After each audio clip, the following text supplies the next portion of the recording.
തൃക്കരിപ്പൂർ ചെറുകാനം ഗ്രാമത്തിൽ പ്രവർത്തിച്ചു വരുന്ന ജനക്ഷേമ സമിതി വായനശാല ആൻഡ് ഗ്രന്ഥാലയത്തിനായി നിർമ്മിച്ച കെട്ടിടത്തിന്റെ ഉദ്ഘാടനം ജനുവരി 18-ന് നടക്കും. ചെറുകാനത്ത് നടക്കുന്ന ചടങ്ങിൽ അടൽജി സ്മൃതി മന്ദിരം കേസരി മുഖ്യ പത്രാധിപർ ഡോക്ടർ NR മധു ഉദ്ഘാടനം ചെയ്യും.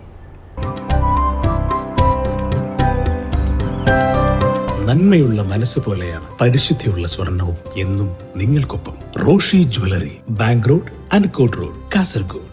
സാഹിത്യം ഉൾപ്പെടെ വിവിധ ശാഖകളിലെ 8000-ൽ പരം പുസ്തകങ്ങളുമായി പ്രവർത്തിച്ചുവരുന്ന ജനക്ഷേമ സമിതി ഗ്രന്ഥാലയത്തിന് പുതുതായി നിർമ്മിച്ച കെട്ടിടം ജനുവരി 18-ന് തുറക്കും.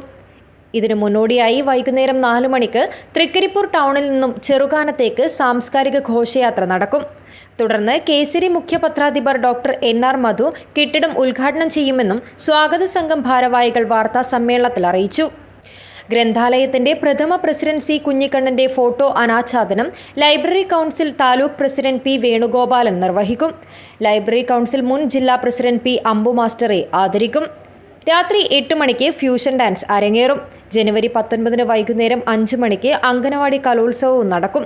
തുടർന്ന് നടക്കുന്ന സാംസ്കാരിക സായാഹ്നം RSS പ്രാന്തീയ കാര്യകാരി സദസ്യൻ വത്സൻ തില്ലങ്കേരി ഉദ്ഘാടനം ചെയ്യും.